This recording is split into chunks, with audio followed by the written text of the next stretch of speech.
and welcome to Dear Hank and John. Or as I prefer to think of it, Dear John and Hank. It's a comedy podcast where me and my brother John, we will answer your questions, give you dubious advice, and bring you all the week's news from both Mars and AFC Wimbledon.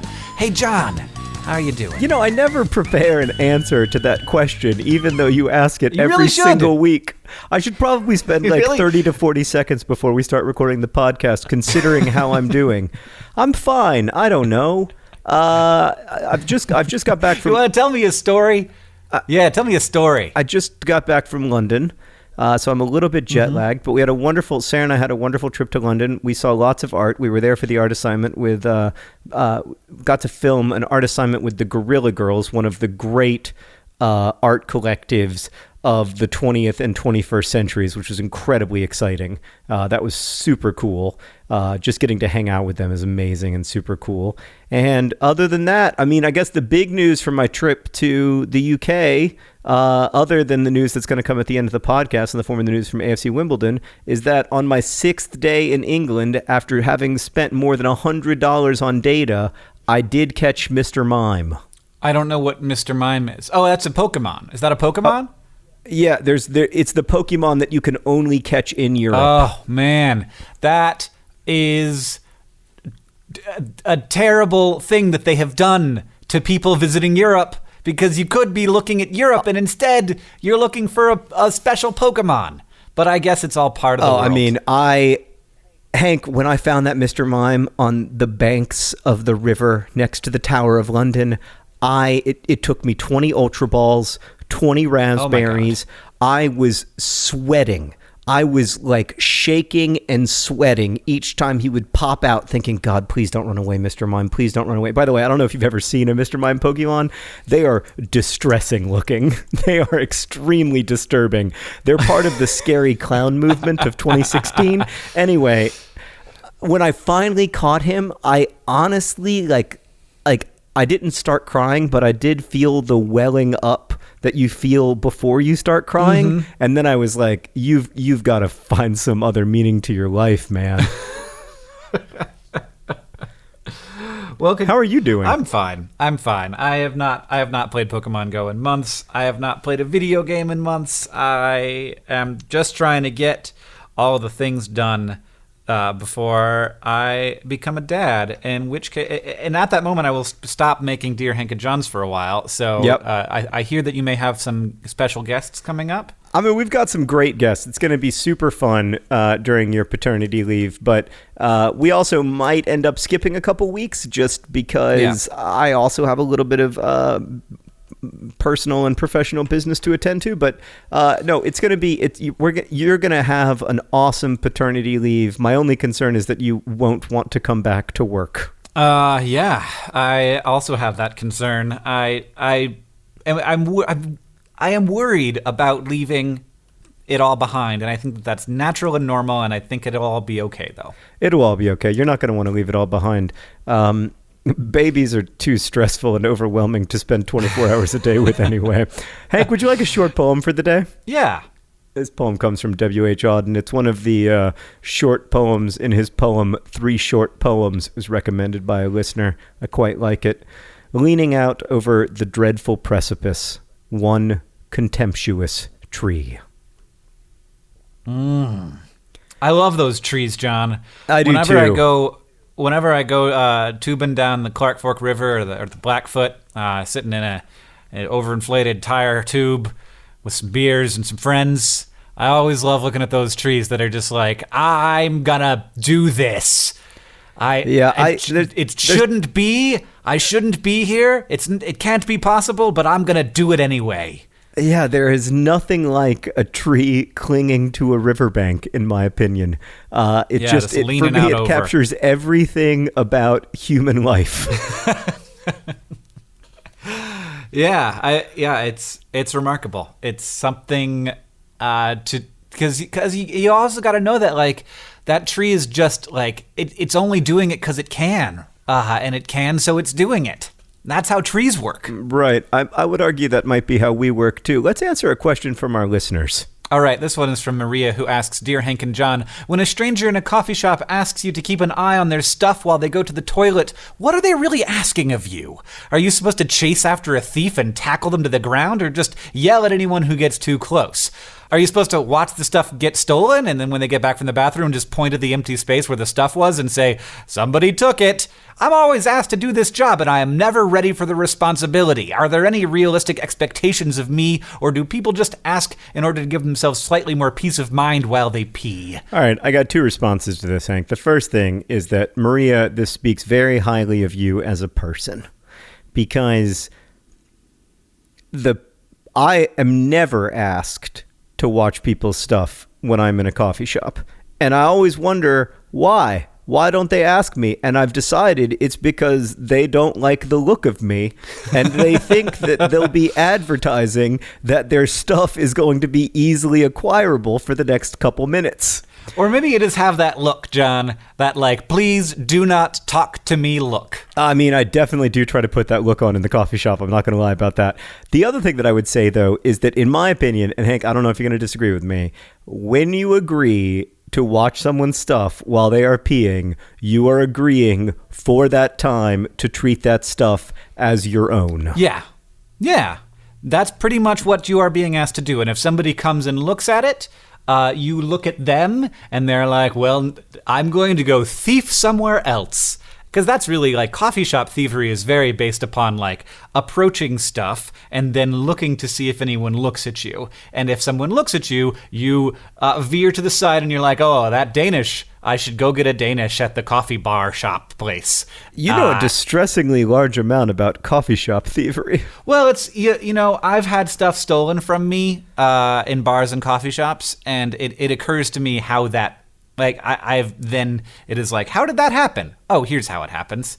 And, you just sort of walk it up to the stuff as if it's yours. And if somebody looks at you like, that's not yours, then you're like, oh, this is not my stuff. In fact, there was recently a case in my neighborhood of people just walking into people's back doors and stealing stuff. And several times they walked into people's houses and and the people were home and they said, hello. And then the people who walked in said, is this Dean's house? I thought this was Dean's house. And they're like, no, it's not Dean's house. And then they walked away. But they caught them because all those people saw their faces and they just kept doing it. It was suspiciously bad thieving.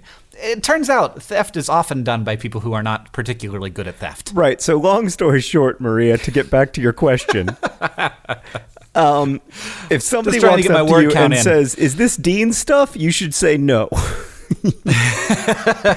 You should treat that stuff as your own during the pee, and that is your obligation to that stuff if you agree to be that person. Hank, can we move on to another question? I'm shocked you didn't ask the question I'm about to ask as the first question of the day, because it is clearly the most important. All right, you go ahead and tell me your question, John. You know which one I'm referring to, don't you? No, I don't. Yes, you do. This comes from Emmy, and she writes, Dear John and Hank, oh, that's that one. I work at a package distribution center loading the trucks that go out for delivery, and we often get these large containers which are full of bull semen. I live in Montana, so this is not weird. I mean, that is... I live in Montana too, Emmy, and I have never seen a large canister of bull semen, but continue. I live in Montana, so this is not weird. I mean, receiving a large canister of bull semen is never not weird. I don't care if you work in a bull semen processing factory. It's still weird. Anyway, yesterday, one of these canisters had been incorrectly sealed, oh God, and was not placed on the conveyor belt very carefully, double oh God. Oh my. As a result, the canister fell off the belt, burst open, and when it hit the floor, I was doused in bull semen. Oh. This was unfortunate. I mean, that's a really good use of understatement. There are things that are unfortunate, and then there's getting doused with bull semen at work, which I believe is the kind of thing that you can, like, I believe you could file a lawsuit. Anyway, I had to use the emergency shower at the facility. Yeah. I took another shower when I got home. Since then, I have taken 2 more showers, and despite knowing that I really have nothing to worry about at this point, I still don't feel clean. I'm debating just sort of covering myself in Purell, or maybe taking a Purell bath. Do you think a Purell bath is a good idea? And if not, what would you suggest instead? And she signed it, in haste, Emmy. By the way, I have so in many addition questions. to writing a really wonderful email, Emmy has permanently solved the question of how you end your emails. You should always end them in haste. Oh my goodness! I have so many questions. So I know a little bit about semen, and I know that it is not stable, and so it has to be cooled in order to keep it alive. And usually, like in any biological sample, you usually put it into liquid nitrogen. And so I'm curious whether Emmy was in fact dosed in bull semen, like, because if it's going out for transport, it's got to be cooled. So maybe, I don't know, it seems unlikely to me that there would be a vat of just semen all on its own. But I don't know the specifics of the situation. It seems like Emmy knows what she's talking about. She obviously had to use the emergency shower at the facility. That it doesn't seem like it's a made-up story. But well, I mean, I don't can't know. Be a made-up. I don't have any advice for what to do. I mean, though. I think the right thing to do is the contamination that you feel, Emmy, is not a biological contamination, right? Like you're Yes, fine. Yes. But you did have what is an objectively horrible thing happen to you, and it's going to take as long as it takes to forget about it. But I don't think that you will be permanently harmed. You're not going to have a human cow child. Everything is going to be fine. It's just a very. I also, however, do not want to minimize how incredibly bad this is. It is very bad. It is a 10. It is a 10 bad. It is bad.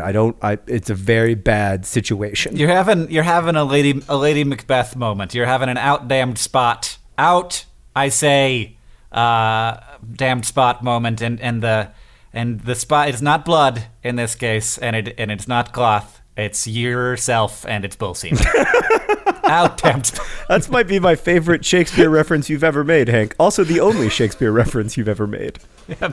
Very, very likely. I had to Google it. Oh God, that's why you were so suspiciously quiet. Let's just pause. I wonder if there's something. I mean, oh man, I can't even finish a sentence right now, Hank. It's so upsetting to me to even consider.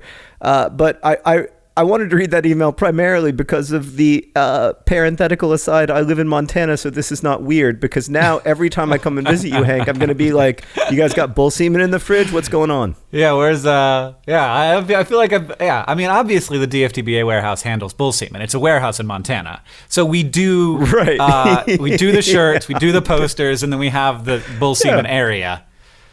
Well, no, I mean, obviously, it's your number one internet source for Rhett and Link mugs, Wheezy Waiter t-shirts, and of course, freeze-dried bull semen. Yeah, it's it's branded. It's DFTBA brand bull semen. Yeah, and you can get it now at dftba.com. It comes from my understanding is that it comes from a very specific kind of awesome cow. Yes, it comes from a very awesome cow that did not forget to be awesome. It's called a Hofsteiner. Boo. Boo. I no longer want to pod with you. I tried so hard. Let's move on. Okay, I apologize. This one's from V. It's a more serious question. We talked about this a little bit before we even began the pod, before we started recording. Dear Hank and John, I'm a Hillary supporter, but my boyfriend really dislikes her to the point of supporting Trump. Now, normally ideals that line up with Trump's would be a deal breaker for me, but his reasoning is that Trump doesn't care about the things that he's saying and won't actually implement any of the policies that he says he will. I don't want to break up this 5-year relationship for something so stupid, especially since he's wonderful and caring and thoughtful. It's our first election year, and I've seen people on Facebook just unfriending people because they disagree with them. How do I navigate political disagreements while maintaining our relationship? I don't know. You were the one that highlighted this question. Oh, I take it back. I don't know how to address this question. It's just so hard. I mean, Hank, I just feel wanna very wake lucky up, that I want to wake up on the morning of November 10th, man. Yeah, yeah. Hopefully it will all be decided then. I have flashbacks to 2000 all the time. But yeah, I feel very lucky that I share a house and a life with someone who I agree with on most political things. Not all, certainly, but I don't know how I would handle that. And especially this year when it seems to be deeper than policy, much deeper than policy, in terms of the way that it's been discussed and the. Well, yeah, there aren't even any policy discussions at all at this point. Yeah. I mean, we're hearing almost nothing about policy or different ideas about how to run the country. Instead, we're hearing that the other is a demon or has hatred in their heart or whatever, and it's really difficult in that kind of political climate to love someone who disagrees with you about the stuff that feels fundamental to who you are. And I don't have a great solution to that. I wish that we could talk about policy in a way that was civil. But I also understand why lots of people find that difficult. Asking somebody to have a civil conversation with someone who says, I don't believe that you should have certain rights, is difficult. Like, it's a very difficult thing. Yeah, it's when your ideology is an attack, it is very difficult not to begin the conversation feeling attacked. And I think that a lot of people feel that on both sides, whether that's real or not. I think that it's almost preferred by the people who are trying to get people out to vote that you do feel that way. And sometimes that is 100% legitimate. That motivates, but yeah. And sometimes it is manufactured, and it's hard to tell the difference between those things. And sometimes it's only partially manufactured, but it's, I don't know. I read a recent study that of all the differences people have between each other, parents of children say that they, of all, like, religion, race, other ideological stuff, like the thing that they don't want is for their child to marry someone of a different political party. And that's like, wow. Okay. Man. And when I think about it, I'm like, yeah, okay, I can see how that's the case. And that's really tough.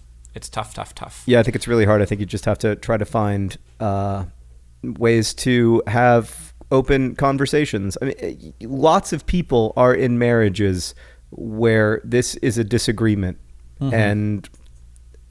And so just because Hank and I don't do it doesn't mean it's not possible.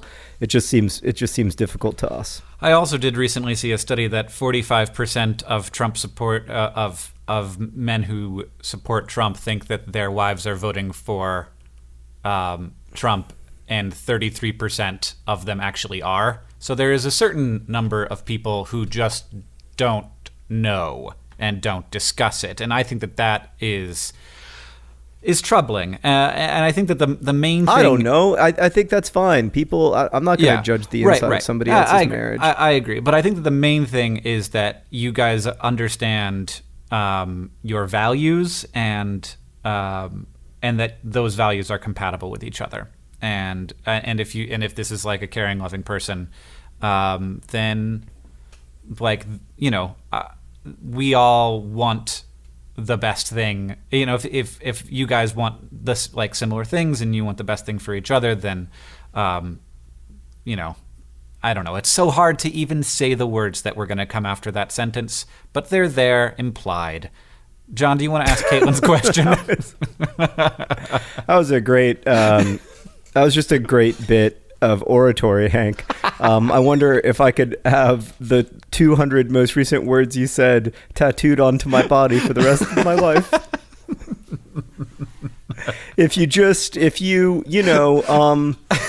I don't know. Thank you. I want to have that tattooed on my body. Yep. Well, I've heard presidential candidates say things that made less sense. Not since very recently. Not since Cicero have I been so moved by a speech. Okay, I will answer Caitlin's question. This question comes from Caitlin, who writes, Dear John and Hank, I'm hoping you can solve a pervasive etiquette issue. I'm a young, able-bodied person and also a germaphobe and have always flushed public toilets with my feet. No matter how high or difficult to reach the flush button or handle, I do not put my bare hand on it. I was taught to do this as a kid and never thought about it until I broke my ankle and couldn't lift my foot to flush. It dawned on me then that millions of people aren't able to balance or lift a foot and have to put their hands not only on a toilet flusher, but on one that other people, like me, are constantly rubbing bathroom floor germs on from their feet. So what is the proper etiquette here? Caitlin, I had a friend when I was in college who was in a wheelchair for her whole life. She's still in a wheelchair. And I, one day, was at a crosswalk, and they have those little crosswalky buttons that you push to make the light turn. And I, in my gymnastic self, jumped up, kicked that button, and did a little spinny just to have some fun. And she looked at me and was like, don't do that. And I was like, why? And she was like, I have to touch that with my hand. And now you footed it. You did the foot thing to it. And right. Ever since then, of course, I was like, oh my God, I'm on the worst. But of course, it's not something that we're always thinking about, and that's fine. But I will say, bundle up a piece of toilet paper and push down on the thingy, and then throw the toilet paper in the toilet, and you don't have to touch it with your foot or your hand. Another thing that I do is I just don't use my fingertips, because it's really the fingertips that are the problem. Just try not to ever they're touching everything. Put your fingertips on any surfaces, because you're not going to be able to stop your fingertips from touching your face. So just make sure your fingertips only touch your palms. That's what I try to do when I'm in public spaces. That seems normal. Okay, John. We've got another question here. I think that's the appropriate thing. It's from Riley, who asks, Dear Hank and John, how old is too old to go trick-or-treating? I'm a junior in high school, and I am too old to go trick-or-treating. And I feel like this might be too old. That's too old. But I don't feel too old to be trick-or-treating. Also, last year, I went in some of the houses, gave out full-sized candy bars to older kids out there. So I feel like this has been encouraged a little. Any dubious advice is greatly appreciated. Where do you live that they're giving out full-sized candy bars to encourage people to trick-or-treat older? Oh my goodness. Seriously, Riley's life in the Big Rock Candy Mountain sounds awesome. However, Riley, I mean, I've got good news and bad news. The good news is that you have not gone trick-or-treating for the last time in your life. The bad news is that you have gone trick-or-treating for the last time in your life until you have children. And it will be a different kind of joy that you will experience then, I imagine. I can imagine. No, it's the same joy. You can steal half their candy. They don't even notice. Especially when they're like 2. I mean, they start to notice when they're like, Henry would probably notice now, but I could steal half of Alice's candy and she'd be none the wiser. When is too young to go trick-or-treating? Because I'm going to have a child on October 23rd. Can I like walk around like dressed up my little nugget as like a chicken nugget and like, go to and be like, trick-or-treat, and then take a bunch of candy for myself? No. Is it time? Am I ready to trick-or-treat again? Actually, one of the things they're going to tell you at the hospital, Hank, is that you should not be parading your 8-day-old child around outside in the freezing Montana cold, introducing that child to strangers. Oh, yeah, fine. But candy, John. I'll give the kid a little bit of the candy, but I'll take most of it. Well, you first off, you cannot give an 8-day-old child candy. I feel like maybe you didn't read the baby book that I sent you. I'll just mash up the Snickers bars. I'll mash them up real good. Mix them with some mother's milk and a blender. Nope. That'll be great. No. Nope. It's like you don't even have an awareness of how they eat. But anyway, it's all gonna be fine. But let's get back. Let's get back to Riley. Riley, I think it's time to say goodbye to trick-or-treating. And I know it's hard. I actually remember feeling really sad. But I think if you quit now, it will feel better. You know what you can do instead is you can give out the candy at your house. And the other thing it's so cute. It's so many cute. cute kids. Oh, you get to see all these little kids, and they come to your house, and one of them's dressed as Napoleon, and you're like, oh, that's so cute, you're Napoleon. And then he's like, I'm Louis the 14th. And then you're like, don't be pedantic. It's fun. Like, why are you being a jerk about the fact that you're Louis the 14th instead of Napoleon? Like, I'm not a French historian, 8-year-old child. And also, like, what's wrong? You're being terribly parented that you would even think to make that correction to somebody who's giving you candy. I'm sorry, I've lost the thread of the conversation. I mean, Louis the 14th doesn't look anything like Napoleon. Well, John. okay, so you could not. Look, I'm so disappointed in you for making that mistake to that poor child who has obviously had a great Louis the 14th costume. Hank, no, that's exactly where you're wrong. The kid's Louis the 14th costume was terrible. Obviously, if you've got a high-quality Louis the 14th costume, I'm going to know it's Louis the 14th. This kid, he was wearing what was essentially like a French military uniform from what I was guessing was the 19th or 18th centuries. So, like, I don't remember seeing King Louis the 14th dressed up. I remember him seeing him dressed up in like royal garb, not looking like he's in the military. Yeah. Who's the obvious French military person here, from John. That era? Obviously, it's Napoleon Bonaparte. So anyway, I'm still a little mad about it, as you can tell. Yeah, the problem is I thought that you had made up a story and you had not. No. It was a real story. That I do not like being corrected by strangers. I don't know if you can tell. It's an ongoing theme of Dear John and Hank. Oh, my God.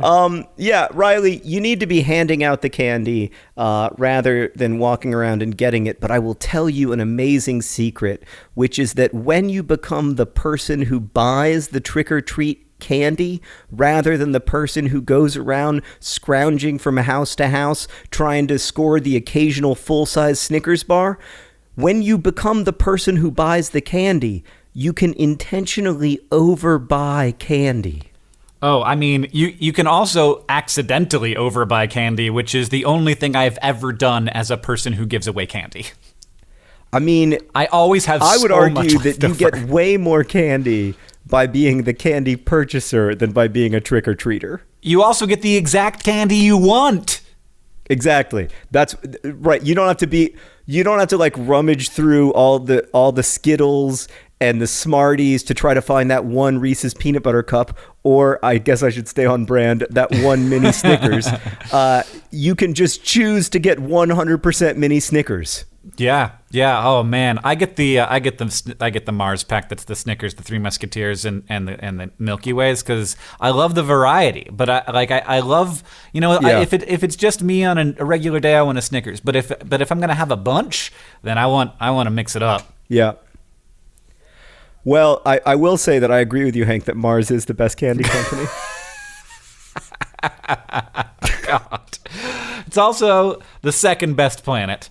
I mean, I guess. I don't know. Doesn't like Alpha Centauri have a planet in the habitable zone? I might be for that one first. One last thing I want to say about Halloween, Hank. Mm-hmm.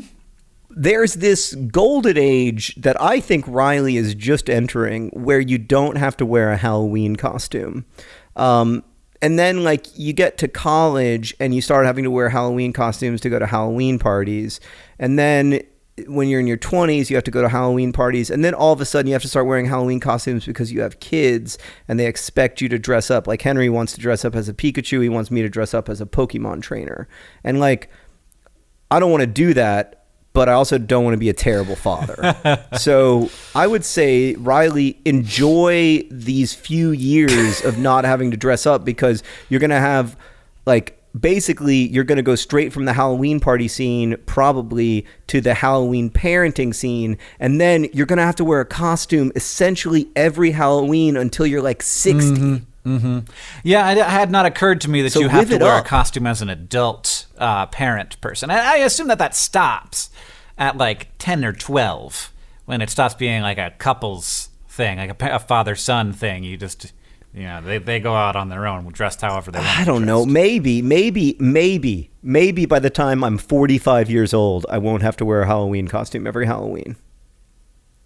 But I'm just saying, if I were Riley right now, I would be grateful for the break. Well, that brings us to our sponsorship, John, which comes from the Pokemon trainer costume of choice, available now at that terrible pop-up store in your town where they sell things that are the worst quality of anything you've ever experienced for slightly more than they're worth.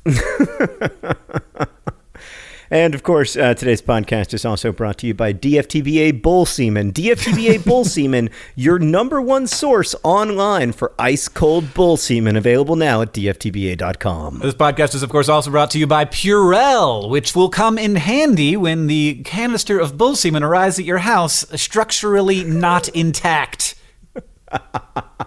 We apologize. Please contact DFTBA Help Desk if you ever have problems with your bull semen.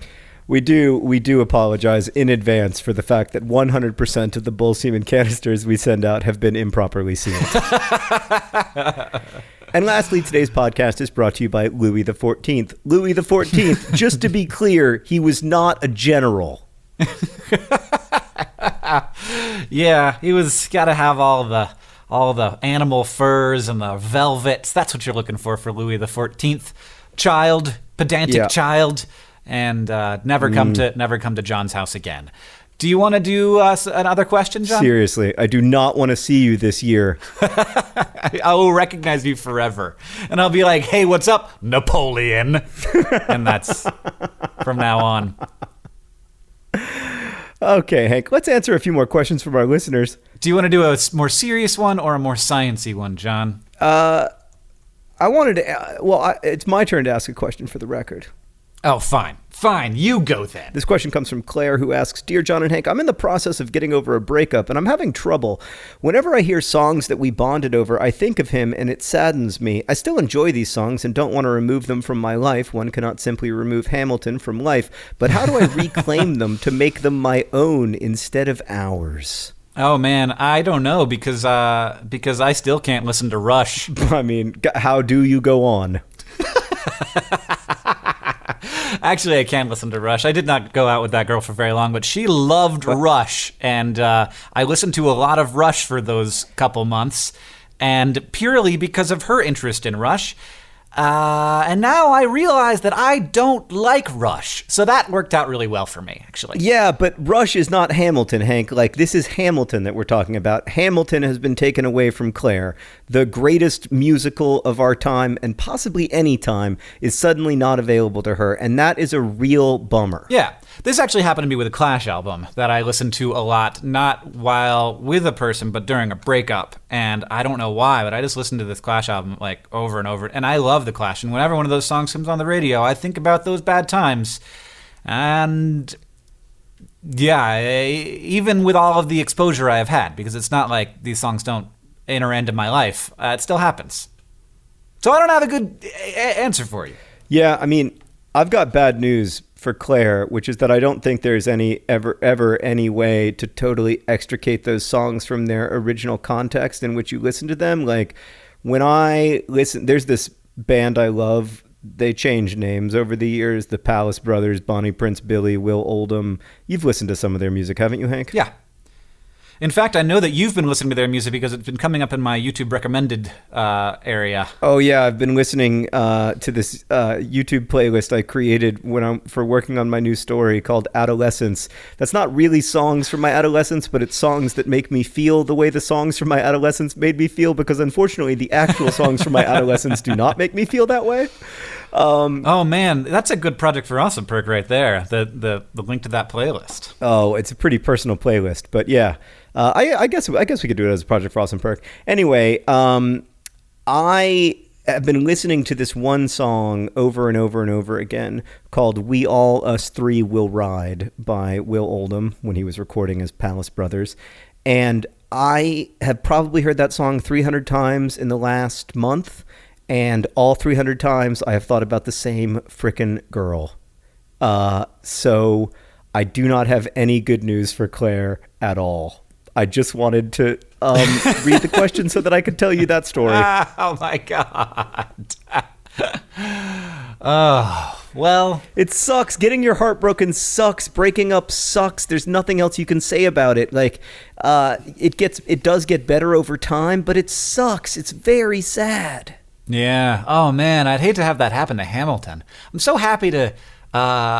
But, a lot of people are like, you've been with a person for a certain amount of time, it gets a little bit boring. Boy, do I love that. I love security and comfort in the knowledge that I love this person and she loves me. And oh yeah, it's so good. It's so good. Oh, marriage is the best. I mean, marriage is just the best. It is the most underrated of the major institutions. Yeah, and I think that. It's good to recognize that and feel good in it. You know what's the most overrated institution? Dating? Because that sounds awful. That brings us to our next question. This question comes from Mikhail, who asks, Dear John and Hank, I went on a Tinder date recently.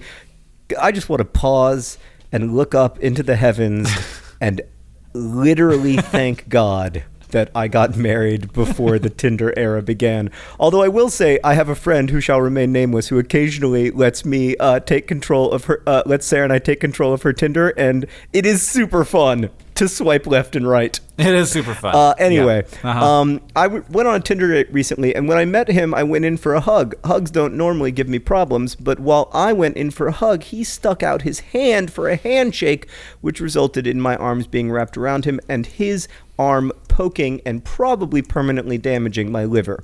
2 questions. 1, which is more appropriate for a first date, a handshake or a hug? 2, how do you extract yourself from this situation? Pumpkins and penguins. Gah! So many pumpkins and penguins.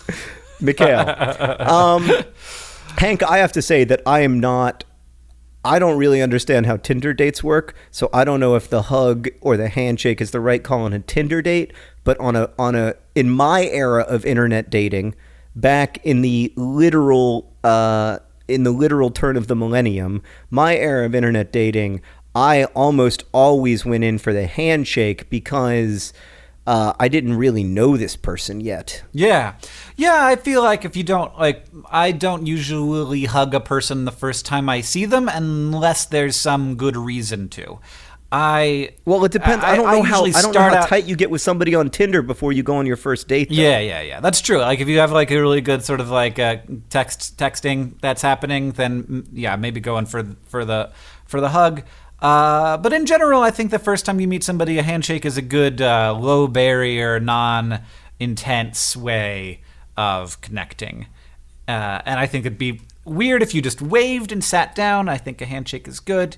Sometimes I totally do the wave and sit down thing. If I'm not looking to have my fingertips touch another human being, I am not afraid to wave and sit down. Yeah, and it's all fine. And I think that the important thing is that so there's sort of like a sliding scale, and you just respect the person who's on the side of least contact. Just like try and read them, and that's really what this question for me is about. How do you handle it when you do the arms wide thing and they do the hand out thing? You handshake. You absolutely handshake in that situation. But it's always going to be. But also recognizing I did the thing, because everybody does it. It's not like a thing that has never happened before. It's a constantly occurring thing. And I did the thing, and ha ha ha ha ha ha. That was awkward. Good way to start this out. Right. Yep. That's a great way to deal with it. Hank, did you ever do any internet dating?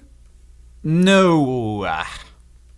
I did a bunch. I feel like I should have a secondary podcast where I discuss my internet dating stories from the 90s and early 2000s, or really just the earliest 2000. I definitely had internet people I liked on the internet, and we would we had a connection of a sort that I think both people felt, but they never went into the real world. Right. I mean, my first real relationship, the first time I fell in love was somebody I met on CompuServe in the early 90s. So I was internet dating before most of you were born. John was the first internet dater. I don't know if anyone knows this about him. It's on his Wikipedia page. It says sometimes I think that she and I our relationship might have been like the first teenage relationship to emerge from CompuServe, but I might be wrong. We were really early to that whole vibe, though, and I have to say, like, I mean, I have super complicated mixed feelings about most of my exes, but I have nothing but positive things to say about her, and she's gone on to have a wonderful life and is a lovely person. Hank, you knew her. Yes. Yeah, she was lovely. Yeah, it's great. Yeah, really lovely. Like, yeah, just a great person. And we never even saw a picture of each other before we met in real life. It's crazy. The world was so different then. Hank, let's answer another question. I've got one right here. It's from Janet, who asks, Dear Hank and John, I know there's a fresh water shortage because too much of it's busy being 75% of 7 billion human bodies, so it can't go in the rivers and stuff. I also know that much of the Earth's water was delivered to us by comets. My question is, why can't we pull some comets into decaying orbit with Earth to get more water? I'm guessing we can't, or someone would have tried it already. I just want to know why we can't. Well, Janet, I have to say that you have just proposed crashing a comet into Earth. That's a terrible idea, Janet. That's like, of all the ideas that I've ever heard on Dear Hank and John, that might be my least favorite one. Comets are huge. You said decaying orbit with Earth. Yes, you proposed crashing a comet into Earth. Don't do that. It would be very, very difficult to do, and also don't do it. People have suggested doing this to Mars to help increase the amount of water on Mars and also the amount of gas in the atmosphere, which would kick off a greenhouse effect. But comets are big and it requires a lot of energy to move them. But definitely a thing that I could see a future intelligent human endeavor attempting on a planet that did not have really robust ecosystems and billions of people on it. Well, there is no way that humans will live long enough to start pulling comets into planets. There's just no way. Yeah. I'm not even totally confident about our ability to make it to 2017. Yeah. Well, it's all odds, John. It's all the odds. Like, I think that it's way below 1%. That we're gonna crash and burn in the next few years, but I feel like it's higher than it once was. We're a very powerful species. We have a lot of control over our planet, and our in the early days of understanding the level of control that we have, and are not good at respecting that yet. But I think we're gonna get there. No, well, I appreciate your optimism. Hank, it's time to move on to the news from Mars and AFC Wimbledon. Oh, man.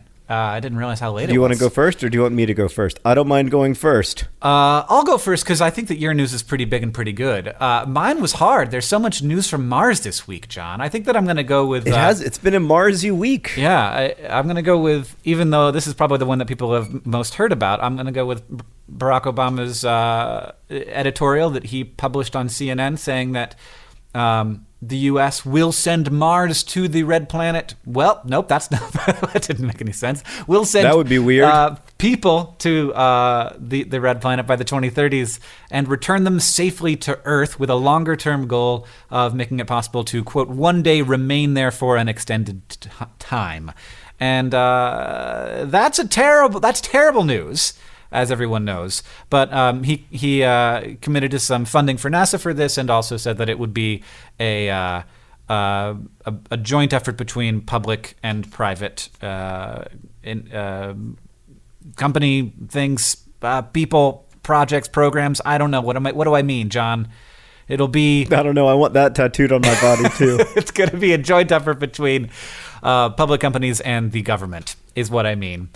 And but the problem with that is that SpaceX has a plan to get there before 2028, and Obama wants to be there in 2030s. So I'm ready for that guy to leave office and get somebody else in there who's a little bit more ambitious. Yeah.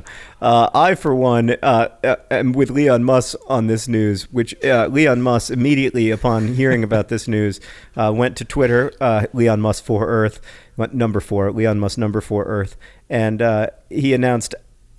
He announced how incredibly excited he was and wanted to underscore how much he's always liked Barack Obama, who's the kind of leader who can make sure that humans stay here on Earth where they belong until at least 2028, when this podcast will be renamed Dear John and Hank. Hank, the news from AFC Wimbledon is amazing. So as you will recall, when we last recorded a podcast, AFC Wimbledon was playing Coventry City like during the recording of the podcast, and I believe AFC Wimbledon was down 1-0. They came back, they tied that game 2-2, and since then they have gone on a tear. So the first thing that happened is that I went to London. We weren't there just to see AFC Wimbledon, but it was a nice added bonus.